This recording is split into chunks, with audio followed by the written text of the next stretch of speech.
Deputy from Bravo Navy SEAL Team, Aqua 6 Marine. Time to run it up. I have eyes on the package. I'm down bad, baby.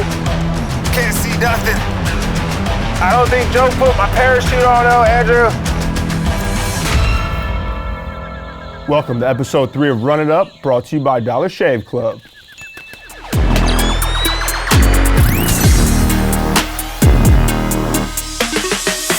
What's going on, everybody? The kid here live from the jungle. And as you all may know, Warzone is officially 1 year old. It's been a wild year for many people, and I think Warzone has been monumental for the Call of Duty scene as a whole. You know, it's no surprise, year after year, Call of Duty is gonna sell out copies. But the viewership is something that's important, especially when you get more specifically into competitive COD. And since the release of Warzone, it's been unbelievable. It's been one of the most viewed titles on the internet, and it's helped a lot of people grow into streamers or content creators in general. And it's also helped cross-populate, you know, just the casual fan to maybe the competitive side of things. Nice. You know, we have players who were professional, like Tommy, like Rated, like Crowder, Merc, TP, who have all began to grow themselves as streamers. You know, they're some of the biggest Warzone streamers out there right now, and they have those ties to competitive COD. So them being able to cross-populate those new viewers, those casual viewers, into something a little bit more competitive is amazing to see. And then also on the other side of it, with COVID, you really can't get that social interaction that every human needs.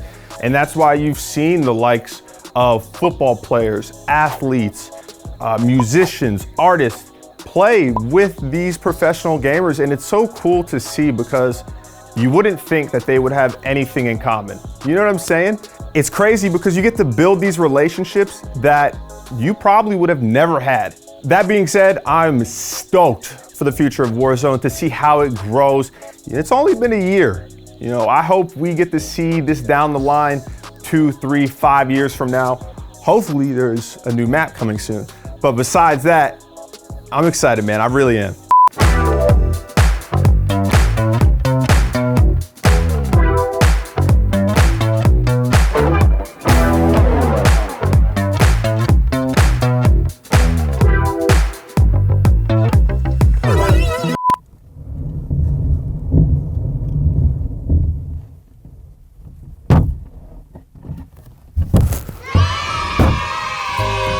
In the history of Call of Duty, there's always one constant, and that's trash talk in between S&D rounds.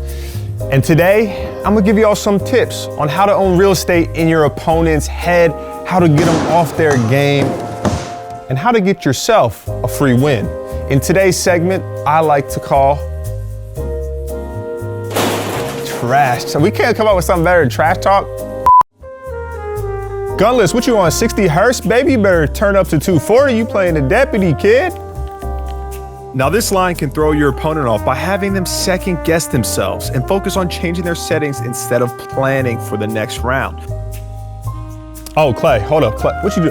Clay, what in the hell, baby? Get the off me, Clay. Come on, the best, Joe, I'm the best, baby. Now you might feel kind of dumb yelling super loud like this at home, especially if you're close to your parents.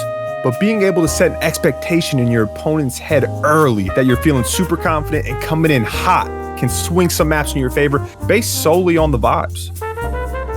Ooh, get off me, kid. It's a grown man game, baby. You better go back to cranking 90s and Fortnite. What you talking about? Now this cranking 90s line is pretty fun because a good amount of people who are grinding COD aren't actually that young. So to insinuate that they're a little kid or a squeaker will get them thinking, dang, do I really sound that young? Come on, don't talk if you're not gonna win the map. I don't care if you win this game, man. I don't care if you're gunning. I'm kissing your mom on her neck, know that. Ah, why the hell you camping, baby? Welcome to the jungle. All right, so I think y'all get the point. Basically, the art of tasteful trash talk involves finding some aspect of your opponent's gameplay that makes them insecure and exploiting that. That's why trash talk never works on me, because I don't get insecure, baby. I'm super solid and unbreakable.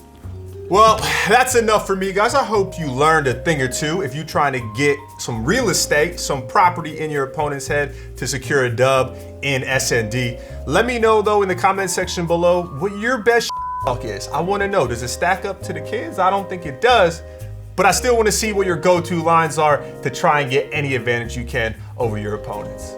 And for any little kids out there that are watching, your mom has this rectangular thing called a credit card with a bunch of little numbers. So if you could type the numbers in the comment section below, I would love that. That is honestly my favorite way to out.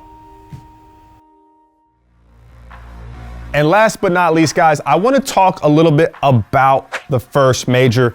Have to give a shout out to FaZe. They played phenomenal all stage long. They didn't lose a series. In fact, in the major, they only lost 2 maps, and it was in the finals to Dallas. They look good, and if I'm being honest, they look pretty unbeatable at the moment. So I'm hoping that some other teams can improve and catch up, because they were beating the brakes off of everyone else. But also, there's been some roster moves, or at least some rumors of roster changes that are happening. And one which I don't understand was Methods getting dropped, well, benched for Toronto Ultra. I believe they brought in the European player Insight, and I just don't get it. I know Zin personally, and he is made for 4v4 slower paced Call of Duties. I thought he was playing great, but I don't know. I guess maybe there could be internal issues. Maybe it's a pacing thing. You know, I know he does play slow, but he is their main AR. And like I said, just from watching, guys, it seemed like he was doing his job. So I don't know. It doesn't seem like it's a good move to me. It seems like, if anything, it's gonna be a lateral move. So who knows? Maybe Insight is a generational talent, and he's gonna help turn Toronto Ultra around and turn them into a top team. I don't think it's gonna happen, personally. I think it was a bad decision, but what do I know? I'm just a retired guy. I also want to talk about the groups for stage 2. Mauricio, if you go ahead and pull the graphics up.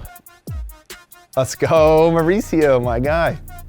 Guys, our group for stage 2, this group is interesting for me. I think it is the weaker of the two.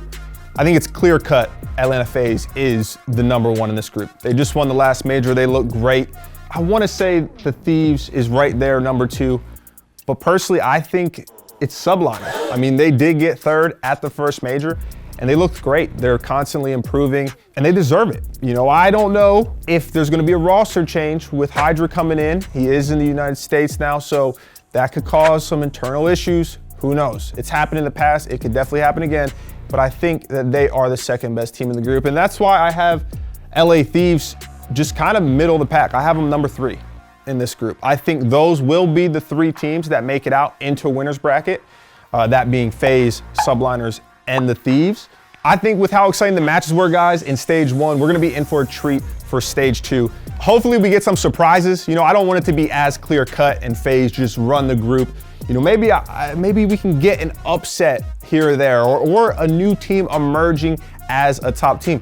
Hopefully it's the LA Thieves. You know, I can wish for it, but it should be great, guys. And just to touch on Group B a little bit, guys, I'll run you through the teams.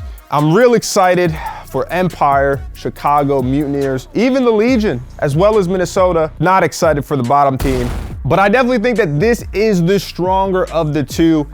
You obviously have 2 out of the top 3 teams in the game right now with Empire and Chicago.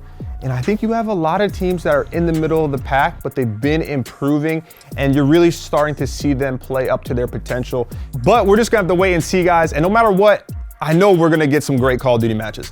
It's an exciting time. I think this is where we're gonna really start to see teams separate themselves from the pack. So I can't wait, and I know you guys can't wait as well.